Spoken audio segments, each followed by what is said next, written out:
చేసిన పేపర్ విలేకరులకు మీడియా మిత్రులకు నమస్కారం అండి.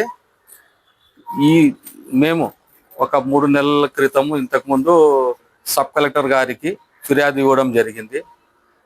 మా స్థలము 3.5 సెంట్లు కబ్జాకు గురైంది. ఆదంలో పెద్ద పెద్ద మనుషులు, పెద్ద బడాబాబులుగా ఉన్నారు. వాళ్ళు పేర్లు చెప్పాలంటేనే మాకు భయంగా అనిపిస్తుంది. అవునండి. అదే మేము సార్కి ఫిర్యాదులో ఏం రాసామంటే, సార్ మా స్థలాన్ని కబ్జా చేసి షెడ్డు ఏర్పాటు చేసుకొని అందులో అందులో పెన్సిలిన్ వేసుకున్నారు అని చెప్పి ఫిర్యాదు ఇవ్వడం జరిగింది.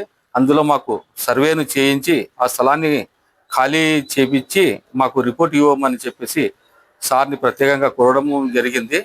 అందులో భాగంగా సబ్ కలెక్టర్ గారు ఎంఆర్ఓ గారికి ఆదేశాలు ఇచ్చి ఖచ్చితంగా సర్వే చేయించి రిపోర్ట్ ఇవ్వమని చెప్పేసి మొన్ననే ఆదేశాలు ఇవ్వడం జరిగింది. ఆ ఆదేశాల ప్రకారము ఈరోజు 20వ తేదీ ఉదయం 11:30 గంటలకు సర్వేయర్లు వచ్చినారు. ఇద్దరు, ఒక ఆసిఫ్ ఇంకో అసిస్టెంట్ అతను వచ్చారు సర్వే చేద్దామని చెప్పేసి. అవతల మనుషులు ఎగ్గటి మహాదేవప్ప అండ్ బ్రదర్స్ వచ్చి కొంచెము గలాటా చేయడంతో వాళ్ళు సర్వే చేయకుండా వెనుక తిరిగినారు. పైగా వాళ్ళు సారు ఈరోజు ఊర్లో మనకు అందుబాటులో లేరు, సారు ఊరికి వెళ్ళారండి అని చెప్పేసి ఏదో ఒక మాట చెప్పి వాళ్ళు వెళ్ళిపోయారండి. సర్వే అయితే జరగలేదు. ఇంకో విషయం, ఆ సర్వే జరగలేదని చెప్పేసి మనము సబ్ కలెక్టర్ గారికి వినతి ఇచ్చాము. ఈరోజు వచ్చి, సార్ ఇలా సర్వే జరగలేదు, మాకు ఇలా జరిగింది, గలాట జరిగింది సార్, వాళ్ళు ఇట్లా వెనక్కి తిరిగిపోయినారంటే సార్ గారు హామీ ఇవ్వడం జరిగింది. ఈరోజు మనకు ఇంకొక హామీ ఇవ్వడం జరిగింది. ఎంఆర్ఓ గారి నుండి లెటర్ రాపిచ్చి మీకు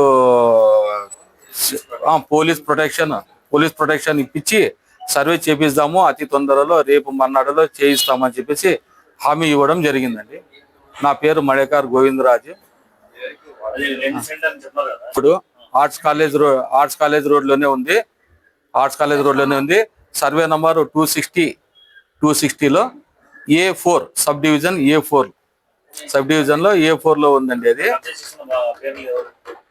కబ్జా చేసి మెయిన్ వచ్చేసి ఎగ్గటి ప్రతాప్ వాళ్ళ బ్రదర్స్ అండి. ఎగ్గటి ప్రతాప్ గారు, వాళ్ళ అన్న కోటేష్ గారు, షణ్ముఖ, ఎరిస్వామి, మరియు ముఖ్యంగా మహాదేవప్ప మాకు వచ్చేసి భయభ్రాంతులకు గురి చేస్తున్నాడండి. చేతులు చూపించి మిమ్మల్ని చూసుకుంటాను అని చెప్పేసి భయభ్రాంతులకు గురి చేస్తున్నాడు. మన ఫ్యామిలీలో ఎవరికైనా ఏదైనా జరిగినా కూడా వాళ్లే బాధ్యులండి. ఇది నేను మీడియా ముఖంగానే చెబుతున్నాను, అందరికీ చెప్తున్నాను. ఆయన వచ్చేసి ఎవరినో పిలుచుకుని వచ్చి ఒక 4గురిని పిలుచుకొచ్చి మన మీడియా వాళ్ళ మిత్రులు తర్వాత సర్వే దగ్గర పోయినప్పుడు వచ్చి మాకు వచ్చి మరీ బెదిరింపు ఇచ్చి పోయినాడండి.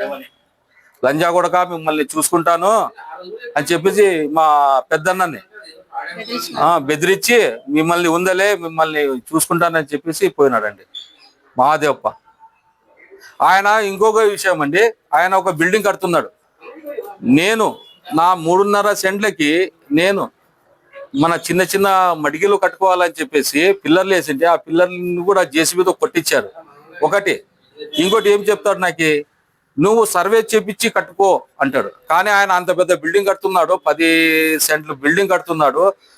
G+3నో 4నో కడతాడు ఇప్పుడు అతను. దానికి పర్మిషన్ ఎట్లా ఇచ్చినారో మున్సిపాలిటీ కూడా నాకు అర్థం కావడం లేదు ఇప్పటివరకు. 1 ఇంచు కాంపౌండ్ కూడా ఇసుకోకుండా అంత పెద్ద కాంప్లెక్స్ కడుతున్నాడు ఆయన కడుతున్నాడు. రేపు పొద్దున అది ఏమైనా తగలబడితే ఏమైనా అయితే కూడా అక్కడ ఉండే చుట్టుపక్కల వాళ్ళు కానీ, అక్కడ వెనకలే అపార్ట్మెంట్ ఉంది, వెనకాల షెడ్ ఇవి ఉన్నాయి, వర్క్ షాపులు ఉన్నాయి, అంతమంది ఉంటుంది. ఎవరికైనా ఏమన్నా జరిగితే ఎట్లా అండి? ఇది మాత్రము టిపిఓ గారు ఖచ్చితంగా ఇది తీసుకోవాల్సిందే చర్య వాళ్ళ పైన. అసలు కాంపౌండ్ లేకుండా అంత పెద్ద బిల్డింగ్ ఎలా కడతారండి?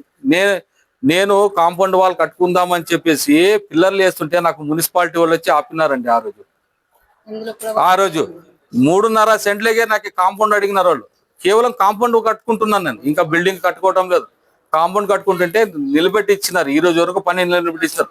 అంత పెద్ద బిల్డింగ్ కడుతున్నారు. నా పక్కన 1 ఇంచు జాగా కూడా అతను కాంపౌండ్ వాళ్ళు ఇడ్చుకోకుండా అంత పెద్ద బిల్డింగ్ కట్టుకుంటున్నాడు. ఇది ఖచ్చితంగా కమిషనర్ గారు, మున్సిపల్ కమిషనర్ గారు, టిపో గారు ఖచ్చితంగా దీనిపైన దృష్టి పెట్టాలా, మీరు ఖచ్చితంగా చూడాలా అని చెప్పేసి వాళ్ళకి ఇంకొకసారి నేను విజ్ఞప్తి చేస్తున్నాను సార్. ఇంకోటి